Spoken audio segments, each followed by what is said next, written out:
Muraho neza, nkwifurije ikaze nkomeza no kukwifuriza kugira ibihe byiza wowe udukurikiye muri aka kanya. Mu gihe rero turi kwitegura kwinjira mu minsi 100 yo kwibuka Jenoside yakorewe Abatutsi ku nshuro ya 32, benshi bakomeza kwibaza ibibazo bigiye bitandukanye. Cyane cyane ihungabana rikunda kugarukwaho muri ibi bihe twibuka abazize Jenoside yakorewe Abatutsi ku nshuro ya 32. Ushobora kwibaza rero ngo ihungabana ni iki? Ihungabana rigereranywa n'imihindagurikire y'imitekerereze, imyifatire ndetse n'imyitwarire ya muntu mu gihe yagize ibyago cyangwa se agahura n'akaga mu buzima bwe ku buryo adashobora kubyakira. Muri ibyo byago rero harimo intambara, ihohotera rikorerwa umuntu, impamvu zigiye zitandukanye bihungabanya imitekerereze, imyitwarire n'imivugire y'umuntu. Turakomeza rero tuganira ku biranga iryo hungabana dukomeza kugarukaho. Mbararikiye gukurikira ikiganiro cy'uyu munsi.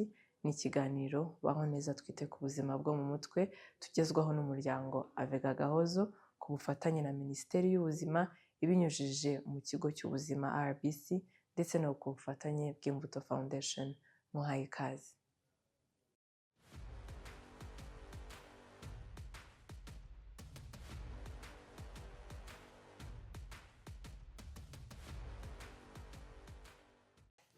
Iryo hungabana rero dukomeje kugarukaho riterwa n'akaga n'ibyago umuntu aba yarahuye mu buzima bwe ku buryo atabasha kubyakira, yewe bikanamutera n'ibindi bibazo. Birumvikana bigira ibimenyetso bigiye bitandukanye, yaba ku mubiri, yaba mu myifatire, mu mibanire yiwe n'abandi.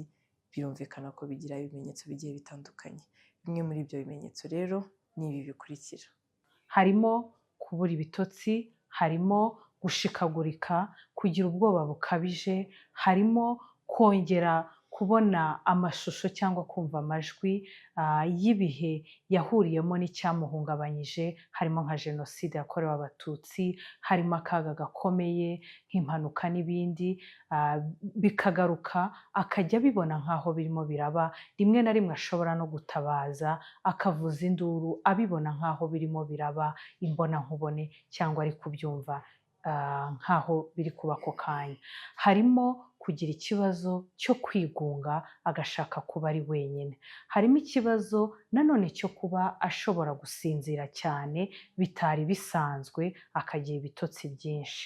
Harimo kwanga kurya no kwiyitaho, agatangira kubitakaza kumva adashaka kurya cyangwa ngo yiyiteho. Kandi nanone by'umwihariko muri ibi bihe tuba turimo kwibuka, twegereje igihe cyo kwibuka ku nshuro ya 32 Jenoside yakorewe Abatutsi, harimo kandi n'abagaragaza ikimenyetso cyo kurira cyane kubera umubabaro ukabije n'agahinda gakabije. Icyo gihe ubonye uwawe cyangwa ukuri bugufi afite bimwe muri ibyo bimenyetso, ni byiza kumufasha mu buryo bukurikira: harimo kongera kumutega amatwi ndetse no kumva ko ibyo akubwira bidateye ubwoba cyangwa se kwiheba.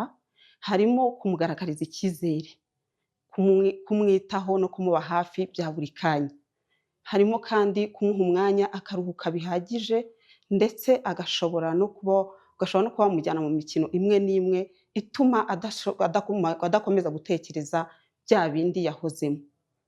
Harimo kandi gukomeza kumuganiriza akavuga ku byamubayeho, bya bindi biteye ubwoba, bya bindi yanyuzemo yabonye n'amaso ye, akabivugaho ndetse akaba yagaragaza amarangamutima ye, haba kurira, haba kuvuza induru. Ukamuha umwanya akisanzura, ndetse akaba niba ari ukurira akarira, amarangamutima ye akayagaragaza.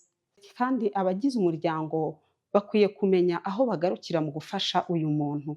Mu gihe ibi bimenyetso bitagira impinduka, ni byiza ko twongera kwegera inzego z'ubuzima zitwegereye, harimo abajyanama b'ubuzima, ibigo nderabuzima, hariho ibitaro. Abo bose hari abajyanama b'ubuzima bashobora kumufasha ku rwego rwisumbuyeho. Ni byiza kandi kumenya imirongo itandukanye ushobora guhamagaraho igihe udashoboye guhita ubona abo bantu, ariho harimo umurongo wa vega 74-94. Mu gihe hari ukuri hafi wagize ikibazo cy'ihungabana agaragaza muri bimwe mu bimenyetso byavuzwe, ari mu bikorwa byo kwibuka kuri site habera ibikorwa byo kwibuka, ni byiza kubona cyangwa se gufashwa mu buryo bwihuse. Hari uburyo bwashyizweho na Minisiteri y'Ubuzima binyujije mu kigo cyayo cy'ubuzima RBC, uko hagenda hafashwa abagize ibibazo by'ihungabana mu gihe cyo kwibuka kuri buri site yose mu gihugu, aho haba hari ababihuguriwe bafasha. Ibikorwa rero ntabwo ari ibidasanzwe ariko bifasha abo bantu. Hakorwa iki rero?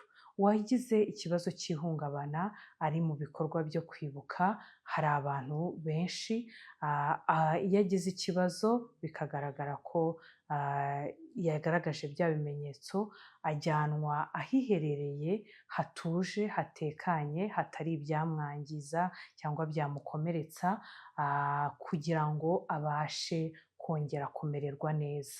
Ibyo afashirizwamo nabyo ni byiza ko turushaho kubimenya, kuko natwe twamuherekeza nk'abari bari kumwe nawe.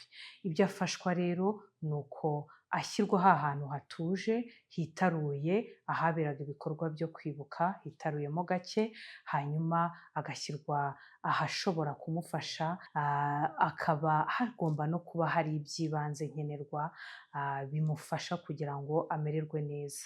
Akaganirizwa n'abahanga mu bijyanye n'ubuzima bwo mu mutwe, bashobora kumufasha mu kongera kuganira nawe, kumuturisha, bamuganiriza kugira ngo abashe kugaruka hahandi ari, kuko hari ubwo intekerezo ziba zagiye kure, ari muri bya bihe byamugoye.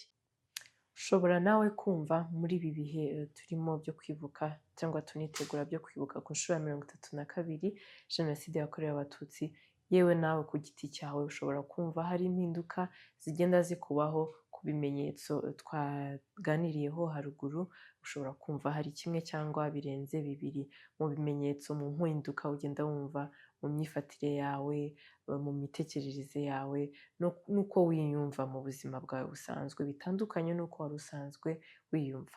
Niba rero ibyo bishobora kukubaho, uri mu rugo se, uri ahantu hagari mu bandi bantu, cyangwa se aho ariho hose, ariko ukabasha kwiyumva ko iyo mihindagurikire iri kukubaho, ni byiza ko ubanza kujya wenyine ukisuzuma, ukabanza ukiturisha, ugahindura aho hantu wari uri, mu buryo bwo kugira ngo wongere uturishe amarangamutima yawe. Ushobora kumva ushaka kurira, wifuza kurira kugira ngo usohore ayo marangamutima. Ni byiza ko utabifunga cyangwa se ngo kwihagararaho, ko tujya tubivuga kenshi. Ni byiza kurekura ayo marangamutima, ariko mu buryo wumva bikubohoye, mu buryo wumva wisanzuyemo.